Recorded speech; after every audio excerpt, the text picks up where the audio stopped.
Hello viewers, आज हम बात करना चाहते हैं कि how the Taurus people they are, और टॉरस यानी वृष राशि के लोग, चाहे वो उनका ज़ोडिएक साइन है, चाहे वो उनका मून साइन है या उनका असेंडेंट है, it depends what they are looking for.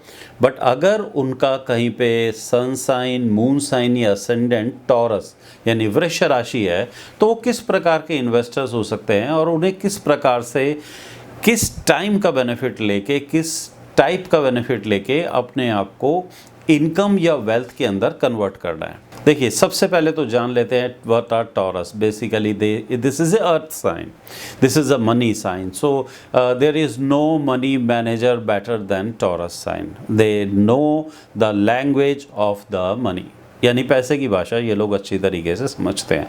But interestingly किस तरह से समझते हैं is a very important thing. Look, the thing is, यहाँ पर इनका जो सेकंड हाउस है यानी कि जेमिनी, ये इनके फिफ्थ हाउस का एग्जॉल्टेड मरकरी का भी साइन है, यानी कि इनके पंचमेश का द्वितेश से संबंध बनता है, और पंचमेश का द्वितेश से संबंध बनता है तो ये गारंटी है, नेचुरल गारंटी है that they will use their knowledge, their execution, their recreation, their enjoyment, their education, or whatever the skill they have or even the passion they have, they can convert it into money। उसको पैसे के अंदर बदलने की एक प्राकृतिक क्षमता इस ज़ोडिएक साइन में मौजूद है। और इसको बनाने के लिए इनको क्या करना पड़ता है? इनको बनाने के लिए इनको सीधा सिंपल सा करना पड़ता है अपनी एक ट्रेडिंग के अंदर मास्टरी, क्योंकि नेचुरली ये इनका गुण है। इनके थर्ड हाउस के चंद्रमा का संबंध है कम्युनिकेशन के साथ, मीडिया के साथ, आईटी के साथ या किसी प्रकार की नई टेक्नोलॉजी के साथ। तो इस प्रकार की जो भी सेल्स परचेज ये करते हैं जिसका संबंध मीडिया के साथ में हो, टेक्निकल्स के साथ में हो, तो naturally they get the best of the benefits because they are basically the sales master. और अगर कहीं ये मंदा खेलना चाहें तो वेरी गुड फॉर देम, उनके लिए बहुत बेनिफिशियरी होता है।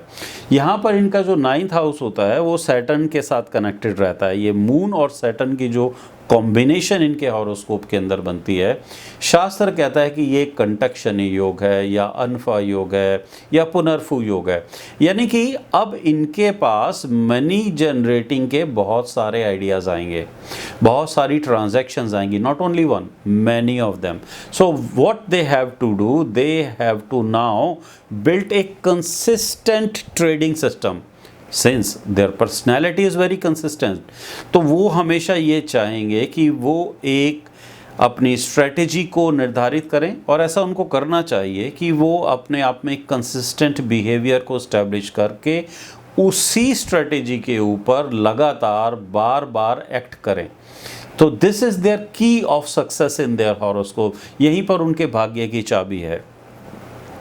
The fourth house is governed by Leo. Leo is the people who loves to have bank stocks, who loves to have financial stocks, who love to have FDs, who love to have mutual funds, and even they can invest in SIP because इनका जो third house होता है वो चंद्रमा से related होता है। तो समटाइम्स इनको कंसिस्टेंसी सिस्टमेटिक इन्वेस्टमेंट से महसूस होती है and they keep on doing it. इनकी नॉलेज के बारे में अगर हम बात करें या वो अपनी किस स्किल को बात करें तो that is mercury. Mercury is the master of trade, the master of communicator, यानी कि ये अगर कहीं पर अपने ट्रेड्स को मास्टर करते हैं, इसकी प्रॉपर एजुकेशन लेते हैं, क्योंकि फिफ्थ हाउस का लॉर्ड एग्जॉल्टेड इनके सेकंड हाउस में बैठता है, जैसा मैंने आपसे बात किया।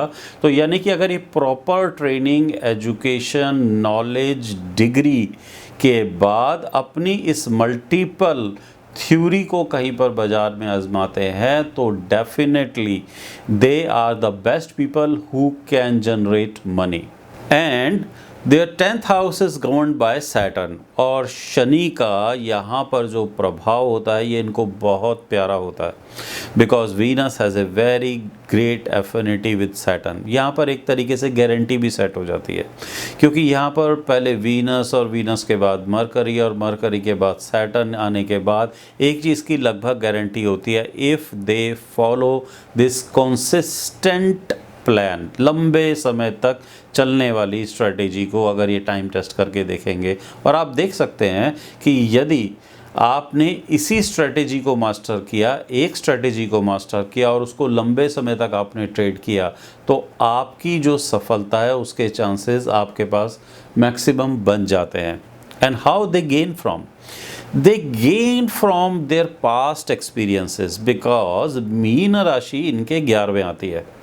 the past experiences, the depth, memory recall, यानी कि एक बार ये लोग जिस लॉस को समझ जाते हैं कि किस काउंटर से, किस वजह से इनके पास लॉस होता है, they never tend to go again, वो दोबारा उस गलतियों को करना पसंद नहीं करते और उस तरफ जाते भी नहीं हैं।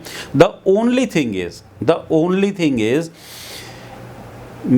वृष राशि के अंदर चूंकि लग्न और षष्ठेश दोनों ही वीनस के साथ में जुड़े हुए होते हैं, sometimes they are critical about themselves, यानी कि जो वो अपने निर्णय लेते हैं उनकी खुद ही आलोचना कर देते हैं और खुद ही डिस्ट्रॉय कर देते हैं। तो ऐसे लोगों को चाहिए क्या कि ये लोग अपने प्लान्स को, एक कंसिस्टेंट प्लान को बनाएं, उसको लिख लें और फिर उसी प्लान के ऊपर स्ट्रिक्टली फॉलो करें।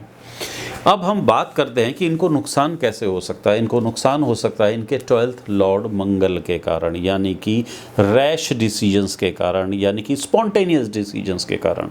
अगर इन्होंने अपनी कंसिस्टेंसी को छोड़ा और वॉल्यूमस ट्रेड कर दी, यानी एक ही स्टॉक के ऊपर, एक ही सेक्टर के ऊपर या एक ही टाइम के ऊपर बहुत बड़े रिस्क इन्वॉल्व कर दिए और बहुत बड़ा पैसा एक साथ लगा दिया, there is a guarantee that they can turn into a losses. वृष राशि वालों को प्रॉपर्टी के स्टॉक्स भी थोड़ा सोच समझ के लेने चाहिए, या प्रॉपर्टीज़ भी लेनी चाहिए तो प्रॉपर डॉक्यूमेंटेशंस के साथ में लेनी चाहिए, प्रॉपर इन्वेस्टिगेशंस के साथ में, रिसर्च के साथ में और स्टडी के साथ में लेनी चाहिए। Because Mangal in any case can give U A pinch, वो आपको कहीं ना कहीं उकसा सकता है कि आप अचानक अभी इसी वक्त ही कोई डिसीजन ले लें। जिस चीज़ की एक और बहुत बड़ी संभावना होती है और वो ये होती है कि इनके अंदर कहीं ना कहीं गुरुडम जैसी चीज़ भी पाई जाती है। They are teachers kind of things, so they should also restrict themself not to apart their education और नॉलेज फॉर फ्री, यानी कि वो जब भी अपनी नॉलेज को शेयर करें, they should be very intelligent how to take reward of it. तो इसी प्रकार से ये अपने इन्हीं चीज़ों का पालन कर सकते हैं। अब इसका एक बहुत सरल सा टाइम सूत्र भी है कि अगर जिस समय सूर्य जो है मिथुन राशि के अंदर जा रहे हों, सूर्य जिस समय के ऊपर आपके कुंभ राशि के अंदर हो या चंद्रमा हो, तो आपको अपने इन्वेस्टमेंट डिसीजंस ज़रूर लेने चाहिए।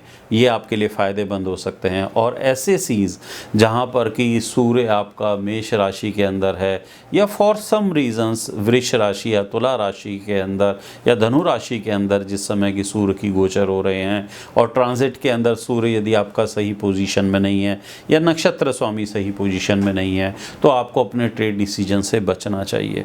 इन छोटी सी चीज़ों का पालन करते ही, इस टेक्निक को समझते ही, अपने नेचर को समझते ही, इस टाइम सेंस को समझते ही, वृष राशि अपने आप के अंदर एक बहुत बड़ी वेल्थ एक्यूमुलेटिंग राशि है जिसे आप भी अडॉप्ट कर सकते हैं, मान सकते हैं और अपने जीवन में शामिल कर सकते हैं।